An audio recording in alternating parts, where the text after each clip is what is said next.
Хәерле көн, Татарстан. Саулармысыз, хөрмәтле телевизор караучылар. 5 май иртәсендә тапшыруыбызның иҗат төркеме һәм мин Айзилә Батырханова һәр барчагызга күтәренке кәеф, уңышлы эш көне телибез. Халкыбыз тарихының һәр чылбырында аны әйдәп, алга алып баручы затлар булган. Аларны берләштереп торган төп сыйфатлар милләткә юл күрсәтү. Татарстан дәүләт телевидениесе татар телен саклау һәм үстерү мәсьәләләре комиссиясе ярдәмендә әнә шундый фидакар затлар турында фильмнар әзерләде. Бүгенге тапшыруыбыз гомере буе милләтебезгә мәдхия җырлаган, татарның киләчәгенә ышанып яшәгән халык язучысы Аяз Гыйләҗевкә багышлана. Әдәбиятны шактый тирән белгән, сәясәтне, яшәешне иҗаты аша уздырган язучыны юкка гына милләт кыңгырауы дип атамаганнар. Аның әсәрләре бүген дә укучыларда зур кызыксыну уята. Пьесалары сәхнәдән төшми, китаплары дистәләгән телләргә тәрҗемә ителгән.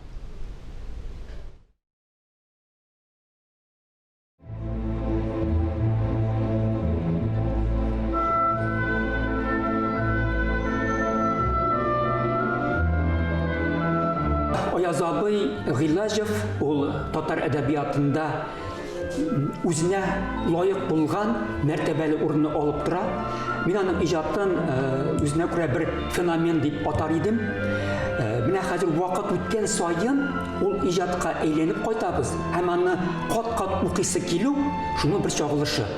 Ул язучы булып туган, үзе белгән ул аны. Татарлыгы белән үзенең горурланган һәм ул шанган татарның киләчәгенә әдәбиятлы, мәдәниятлы халык булса дип.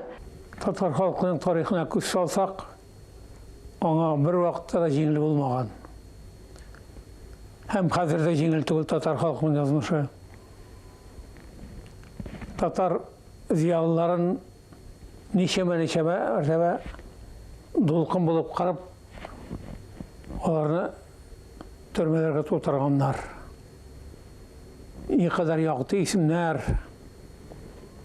якты хатирәләр калдырып алар әкренләп бу дөньядан китеп барганнар.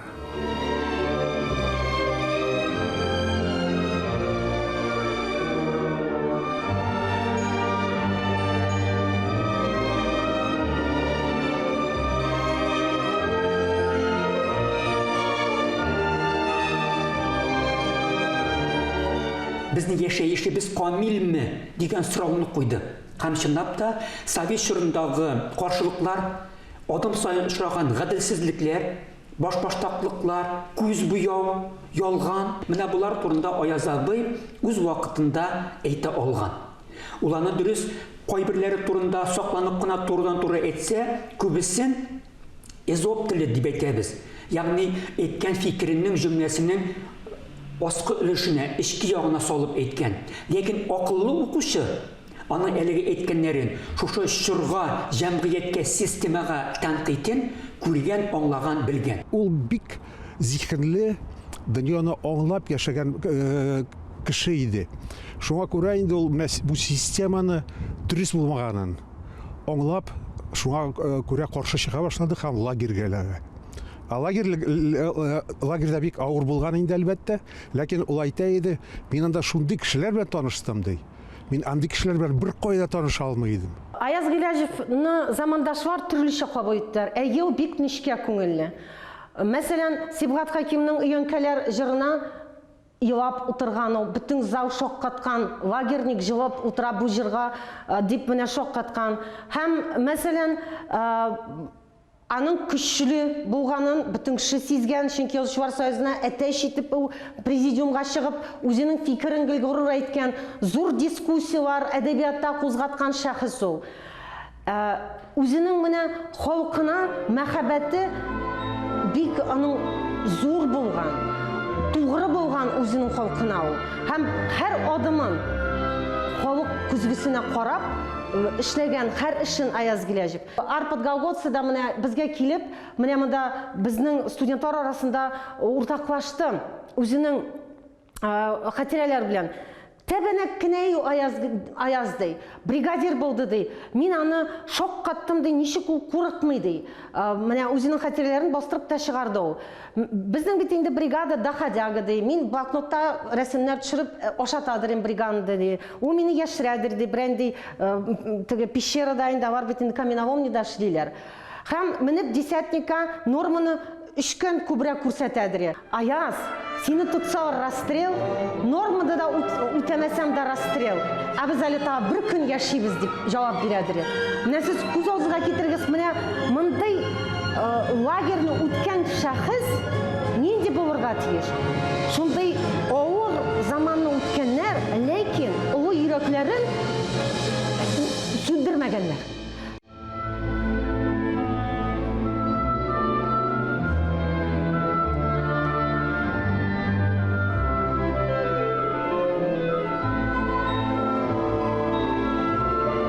Türmede soңғы yıllarda ilge koytu turunda öyle başladım indi. Stalin ölenden soң bizim лагерьлардан indi direkt үйге de koytu mümkünleri tuğdu.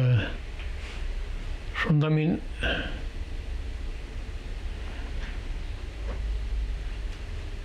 koytam, piyesler yazan hem Kızların halkın şak katıran deyip özümden aşağına verdim indi. Motavuklar bilen Oyaz eserlerini bastıra almadı. Bastırga yaramadı. Bastıra olmağış biz indi jayın tabarga oyladık.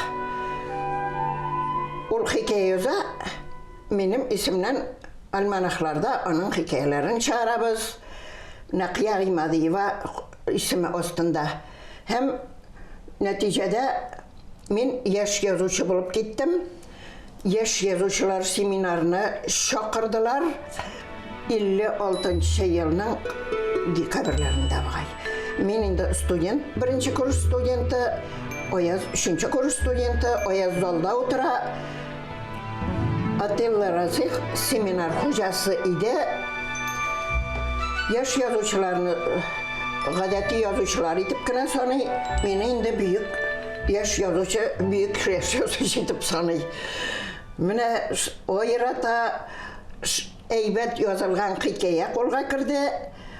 Ol hikayeni yazgan Nakiya Gimadiyeva, ol hikayenin stili Tolstoy stiline teң dip zaldan beyeledi. Şol 57 yılının 3 martına kadar eli Oyazga teskeri qaraş saklanaydı. Ne için 3 mart deyip aytam? 57 yılının 3 martında şol 3 kursta okuyan vaxtında ol Şayan jurnalına işe ornaştı. Allah'ın rahmeti. Mene şol işe ornaşudan ona münasebet özgerdi. Onçı halk düşmanı bolup hesaplansa, olga tabi indi ol halk arasında yazıcı olup kabul etile başladı. Oyaz Gilazov gibi, Tufan Minnullin, Emirhan Yeniki gibi şahıslarımız, Mirgaziyan gibi, Yunus gibi şahıslarımızın icadı, onlar çaldırgan yaşayış, hem onda elgi yaşayışta dilgen tanqidi beye, büyüklerinin gözün açkan dip sanıyım. Seni hem meni ol okuşu bularak elgi özgərişlerge, özgərtip kurularga әзірлеген şahısların birisi. Татарстанны ул яңгыратты үзенең мәкаләсе белән. Һәм бу мәкалә ул безнең татар иленә әле дә үрнәк. Ә син кем, минем укучым дип ул безгә шундый аваз бирде. Һәм менә мин бу сорауга бүген Аяз абый исән булса, кем ул Аяз абыйның укучысы дип гурланып әйтә алам. Аның укучысы бүген дөньяда яши. Бүген Аяз Гиләҗевне Европада укыйлар. Һәм аның венгр мадьяр укучысы Аяз Гиләҗевкә дан җырлый, ул тоталитар системага каршы чыккан язучы дип аны кабул итә. Ул тарихи роман язган язучы дип кабул итә. Хөр фикерле татар, хөр фикерле мадьяр образларын мәңгеләштергән өчен безгә рәхмәтен укый. Һәм Сталин, Гитлер системаларын өйрәнгән нык гасырлар буе җыелган менә бу фикерне интеллигенция арасында тупланган фикерне дөньяга ирештергән хөр татар фикерен. Шуның өчен рәхмәт алабыз. Төркиядә Аяз Гыйләҗевнең 5 повесте чыкты һәм ул укучысын тапты. Һәм менә бу повестлар буенча түрек укучысы татар турында инде хәзер фикерен китап буенча гына тупламады. Инде фәнни хезмәтләрдә татар халкының тормышын, фикер йөртүен, тормышка карашын, тарихын менә бу китаплар буенча өйрәнә. Һәм әле менә бу тәрҗемәнең әһәмияте нәрсәдә дип без әйтәсем килә. Фатих Котлы Аяз Гыйләҗевнең балалар әсәрен тәрҗемә итте һәм күз алдыгызга китерегез, аның автор хукукларын түрек китап нәшриятының сатып алып, Словакиядә Аяз Гыйләҗевнең балалар әсәре басылып чыкты. Аяз абыйның 2000 yıllar başında Gecit'te Türkiye'nin türüne uzduk üttük degen hatireleri basılıp çıktı. Ben şu hatirelerini okuyanda ana tartıldım. Türkiye turundanın şunduculuğu fikirleri beni üzüne tarttı. Şulay bir gün ben Kazan'da yürüyende kitap gibitine girdim de bir kitap gibitinde kişide Yegiz Burduğa diyen kitap. Qarasam anda Ayaz Gıylәҗев diyen yazılan. Üneyten bu kitap hiç şeksiz bir motor bulur ateş, şep eser bulur ateş. Автор Ayaz Gıylәҗев bulaş dedim de ben o eserini okup çıktım. O Ayaz Ağa'nın songu eseri iken, emin okugan birinci eseri. Lagerda görgen mihnetlerin, şikkenlerin okup tağın dağına benim köngülüm bilen tartılım, hindi büyük yazıcı iken, benim anım bilen tanışasım kildi. 26 aprel Çerşembe keşke saat 6'da dulkunlanıp şundi kavuşap göz allagan şam iken, benim uylagaным şam iken Ayaz Gıylәҗев hem inanı yaratıp ülgürgen edim. Köngülümde şul hatli жылылык anı benim körü hisleri bilen yana edim indi. Ayaz abini körü tilegi bilen, şundi güçlü tilek bilen. Men keldim ve Nakıyapa işik naşı bilen Tatarça bilesin mi dedi. Birinci sözü şu oldu Nakıyapa'nın. Eyünetem Nakıyapa işte tanıştık bilem. Keldim Ayaz Ağa Kenefi'de oturaydı. Bizdeki gadet boyunca kollarından öptüm. Hem oturduk, söyleşe başladık. Benim beni göz allagança Ayaz Ağa. Men söyleşkende, bu günde, birinci günde Qaysı eseringizning Türk tiline tercüme edilen tilleri deyiz. Bu aygına men sorar bildim dürüsün etkende. O vakitte men tılmaçlık işi bilen şugullanaydım, lakin eli tercüme bilen şugullanganim yok iyi. Sözünü sözge yalgar üçün gene mene şol. Ol iki de oylap durmasdan 3 arşın jirini. Ayaz Gıylәҗевнең 3 arşın jiri Türk tilinden tercüme edilip İngiliz tilinde Amerika'da basılıp çıktı hem bugünkü günde 18 ilde bu kitapны сатып алырга була һәм укырга була. Ayaz Gıylәҗев вакытында көндәлегендә язып куйды. Татар халкы исән булса, 3 arşın jir дә исән булыр һәм 3 arşın jir буенча татар халкы турында минем укучыларым фикер туплар дип. Джон Каллен, İngiliz kafedraсы профессоры, Ferris Дәүләт университеты США. Һәм ул үзенең отзывында шулай дип әйтә: "Мине сокландырды бу әсәр үзенең романтик рухы белән, нечкә поэтик образлары белән һәм төп образ Мирвали Горур Татар ул үзенең физик кичерешен рухи кичерешкә әйләндерә. Һәм бу язучының осталыгы мине бик сокландырды. Мин үзем язучы дип әйтә безгә Джон Каллен." Хрущев җепшеклегеннән соң башланган бу үзгәртеп корулар, алар кеше аңына, акылына барып җитү өчен вакыт кирәк иде. Бу беренче әсәрләр кайсы куелды, кайсы куелмады, резонанслы булды. Ләкин алар барыбер укучыны, тамашачыны әзерләделәр. Bir yıl izlәп мин менә күптән түгел генә таптым. Кем Ayaz абыйга менә путевка биргән Татар язучылар союзына кирергә. Ул да зур шәхес, Нақый Исәнбәт. Әле Ayaz Gıylәҗев әле генә лагерьдан кайткан, аннан бөтен кеше курка. Курыкмыйчы арестант язучыны бу яшь кешене әдәби майданга чыгарырга кирәк дип, безгә яңа буын язучылар килде дип, үзенең хәер фатихасын Ayaz Gıylәҗевкә бирә. 1959 yıldan başlap Галескер Камал исемендәге Татар дәүләт академия театрында бер атлы сезнең бик күп сәхнә әсәрләрегез барды. Ул ки каз юлы, җиз кыңгырау, көзгә ачы җилләрдә җиргә тапшырылган серләр, Шамил Усманов, я кайтырбыз, я кайтмабыз, эңгер-меңгер, кичезләнгән сәфәр, хушыгыз тургайлар, 3 аршын җир. Менә шуларның кайсысы сезнең күңелегезгә бик тә әсирле, якын булып калган? Bu bugün şarşın yerler. Шашын жир. Әйе, 1987 елда режиссерыбыз Марсель Сәлимҗанов куйган бу спектакль безнең барыбызга да бик кадерле булды. Басулары, карабыдай шәшәк аткан. Bu zəngər şaqmaqlar nəsə? Sən tanımıysınmı Mirvəli? Bunları bit күлләр.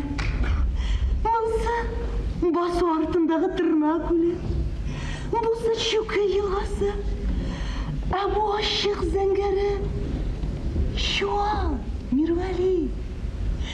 Безнең ындар артыннан гына уралып бага. Şual, Şükrü. Кара шура, яңгаларымы? Tanıysın iş Mirvəli.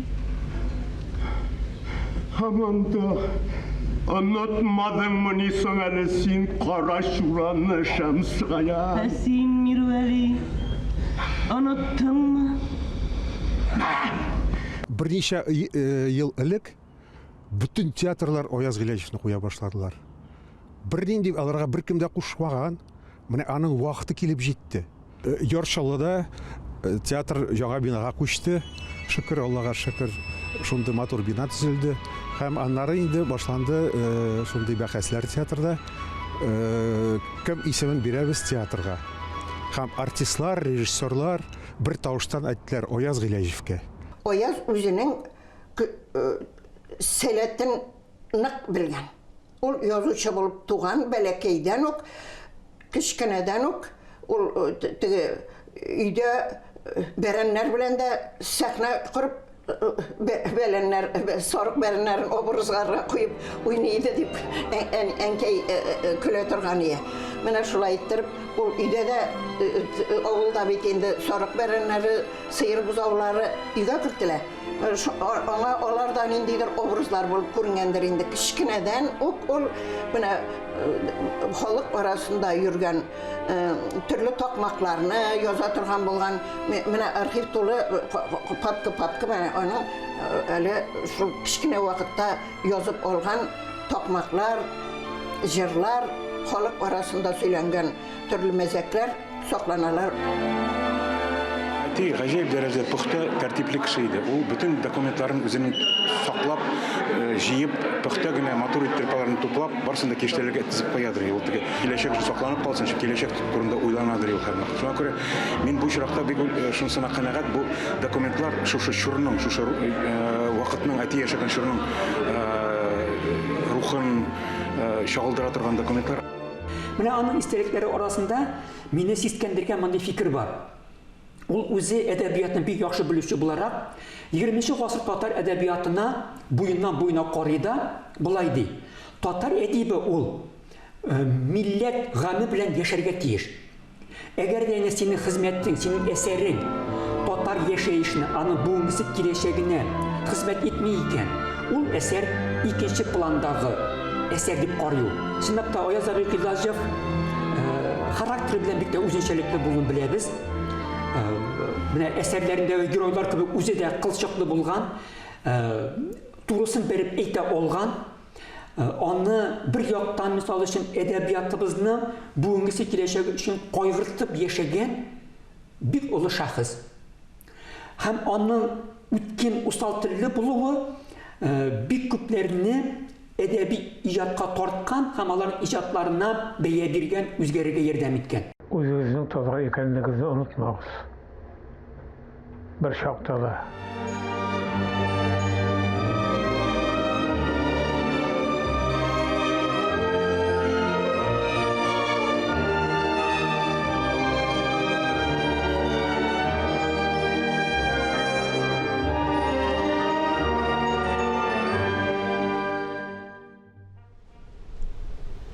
Аяз Гыяжев бик күп афоризмнар авторда. Мәсәлән, шундыйларның берсе. Иң беренче үз телеңне камил бел. Аңа зур хөрмәт белән кара. Башкаларны шуңа өйрәт. Онытма, синең телең дөньядагы иң камил, иң бөек 14 телнең берсе. Теленнән йөз чөергәннең теле көяр.